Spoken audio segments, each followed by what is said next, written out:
What's up, BookTube? Back with another video, and today we're going to be talking about trilogies. I say, let's make trilogies great again. Or am I the only one, and I know I cannot be, when you are reading a 600 to 1,000 page book, and you know you're on book 1, and you've got 7 more books to go. How does that make you feel? Does it make you feel as though... Does it make you feel overwhelmed? Does it make you feel excited that you have so much time with your characters? Now, it could make you feel a little bit of the above. And I've been in series where I was satisfied and happy that it was a long series. I'll tell you a good example of it is, and I just got done reading the 4th book in it, is the Lockwood and Company series. I truly enjoy those books. I enjoyed Harry Potter. To a certain extent, I enjoyed this. Pierce Brown's Red Rising. I enjoyed this book. I enjoyed that series. I enjoyed those characters. And when they were coming out and I found out that there was going to be a 4th, a 5th, a 6th, and now a 7th book in this series, I was like, all right, that's going to be great. And then I read the 4th book. And I realized every story needs its ending. And at this point, we are not getting Lord of the Rings type materials. We are not getting the First Law materials. We are not getting the Broken Empire trilogies. We are getting basically what I would call series expanding for the wrong reasons. They're not story driven. They're market driven. And these publishers are wanting longer engagement. They're wanting more releases. And of course, they're wanting extended revenue cycles. Now, you tell me where in those 3 points that has anything to do with you as the reader. It has nothing to do with you. It has nothing to do with you at all.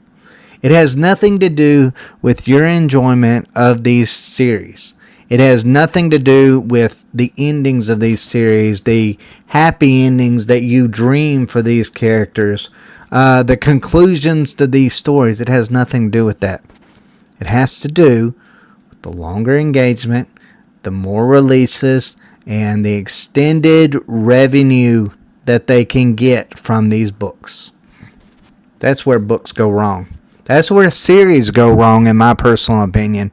They are expanding for the wrong reasons, not because they have a story left to tell, but because they are creating and adding on to stories that already have a conclusion. Now, each and every single one of us have at least one time or another. I'm guaranteeing you, if you are watching this video, you probably have more of an author mind. You get immersed into stories. And you think to yourself, here's a brilliant idea. And I'm going to base, let's say a series or a book over that main concept of idea. But then, let's say you get it published. Let's say you're one of the lucky few who get it published and you hit it big. You're a Pierce Brown. Well, the problem is once you go beyond your initial idea and they start saying to you, these publishers, they're like, hey, maybe extend that out a little bit more. What? Even A Song of Ice and Fire was a trilogy at one time. Or was supposed to be a trilogy at one time. And look at where that got us. But what I'm just trying to say is once you expand beyond the initial idea, then you start getting junk. You start getting junk because the brilliance of that initial idea and the fervor and the excitement beyond that original idea is no longer there. Those characters become stale. They become stale in your mind. They become something that you think to yourself, oh, I've got to continue on with the story. I got to come up with a new idea now. And that new idea, that brilliance, that spark of brilliance that I had originally, now I got to come up with another thing. Now, some people can hit lightning in a bottle multiple times when it comes to specific characters. But I will say this from just personal experience in books, and I can say this when it comes to the Percy Jackson series. That story ended properly only to continue in a route where I didn't even recognize the characters anymore. Because, let's face it, that's a real life phenomena that happens. You meet a character at 20 or teenager character, they don't look the same when they're 40. They don't. I could say that as an older person. You're not the same as what you were when you were a teenager. So, unfortunately, in that aspect, it can leave a reader going, wait a second. This doesn't feel like the character that I remember. This isn't the initial brilliant idea that I was excited for. This just feels like we're just now we've hit the climax, and now we're on the downturn, and we need 3 or 4 more books on the downturn. We need an adventure that has no reason to exist. We need that now. And we don't need that. Most arcs don't need to drag into 5 to 10 book series. Climaxes now in books that maybe even should be standalones are now delayed. And they're delayed to exorbitant amounts. When you're just thinking in your mind, all right, we're about to get somewheres, and then you're like, all right, well, it's not going to happen in this book, but it's definitely going to happen in the next book, and then it doesn't happen in the next book, and then it doesn't happen in the next book. And then you're like, oh my goodness, I feel like you're just leading me along at that time, and that's what is end up happening. And that actually is the truth. So what does that usually lead up to? It usually leads up to filler POVs. Filler POVs. Iron Gold has 2 filler POVs in here that have nothing to do with the main characters.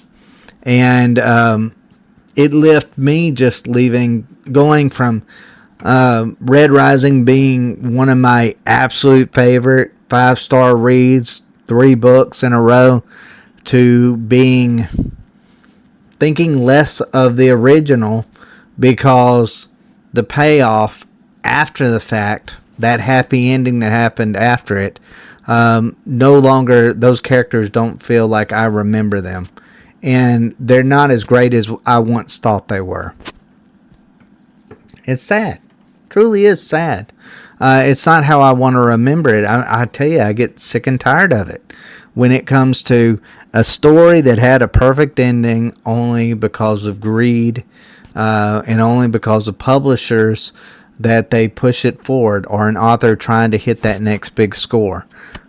Ruins it. Now, you can say that's their world and they have every right to do it, but on this is just from a reader standpoint. I beg you, author, if you have a great idea and people love your idea, do not go beyond your idea.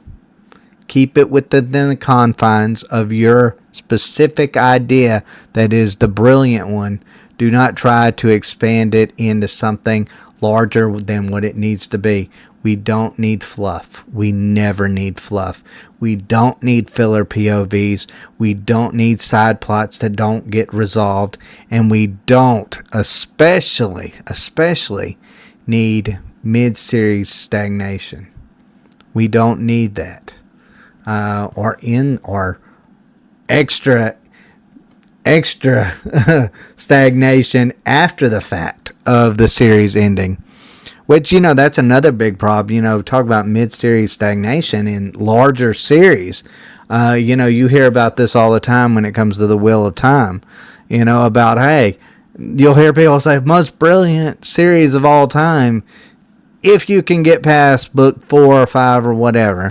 Malazan, greatest series of all time, if you can get past this, this, and this.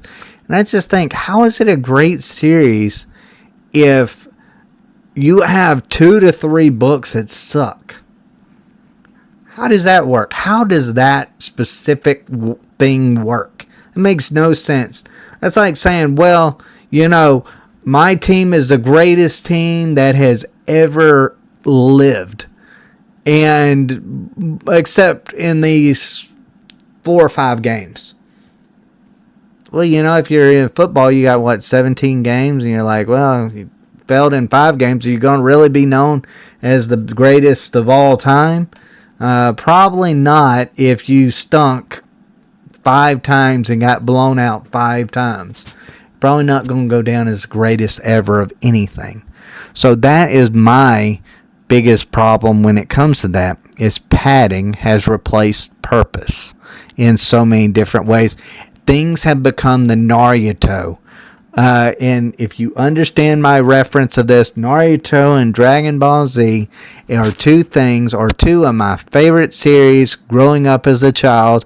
And what did they do? They had filler episodes.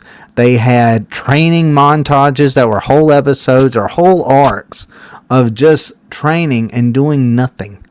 I remember in Naruto, there was 1 episode of just eating rice. Like, that's how bad that got. That's how I feel sometimes when I'm reading some of these long series, is I feel absolutely and totally overwhelmed because I'm reading slop in so many different ways. And I will say this, you want to talk about, people always talk about pros. They act like pros are the biggest, best thing in the world, the most important thing in all the world. They're specifically not to me. Unless it's just absolutely atrocious, I'm more of a story-driven person. But I will say this, when it comes to trilogies, they deliver the better payoff per page. And that's just honest truth. They do. Their pacing is usually tighter. They usually have a clear direction. And they, most importantly, usually have stronger endings. They respect your time. They respect the momentum of the story. And they focus on narrative and not fluff. And that, to me, is a huge, huge example of this. And I'll give you just right off the bat. The Lord of the Rings, the godfather of all great things, the epic fantasy that everyone has known and every fantasy author has read at one time or another. The Lord of the Rings. It has a clear arc, and it has a definitive ending. And most importantly, it doesn't deal with the main antagonist of being in the gray area. There is a good and there is a bad, and it's very clear in between. That's another one of my pet peeves. Another one, Joy Abercrombie's The First Law. Tight character-driven progression all the way through. You can say the story sucks, don't care. Characters make it what it is, and is brilliant. The Broken Empire is another one. It's focused, and there doesn't feel like there's a lot of wasted space in it. So overall, guys, my biggest problem with modern fantasy today is an overreach beyond the initial idea. And that is what causes reader fallout and fall off, is because it goes beyond the initial brilliant idea. And then after that, we just get greed and fluff. And that's what it is. Filler books. Filler books. Talking to you, Pierce Brown. Filler books. Iron Gold's a filler book. Filler book. Anyways, guys, let me know what y'all think in the comments down below. Is this a problem in fantasy? It feels like a problem in fantasy to me, and it feels like it's getting worse. I believe fantasy has a length problem. Bring back the trilogy. Please bring back the trilogy. As always, guys, let me know in the comments down below. Am I just completely and totally off? Tell me I'm crazy. Write it down in the comments down below. I don't mind. I don't mind if I'm wrong on this one. I don't mind if you want your characters and your length to go on 20 different books. That's perfectly fine. I'm a Dresden fan, so I know what it's like to want my characters to continue going. I'm not against it if there's a story left to tell, but I don't like it when I hear booktubers say to me, "Oh well, this was great. This was epic. This was amazing." But if you can get past books 3, 4, 5, 6, 7, I'm just like, ugh. It's not really that great. If you have 4 books in the series that suck. That's just me. That's just my rant.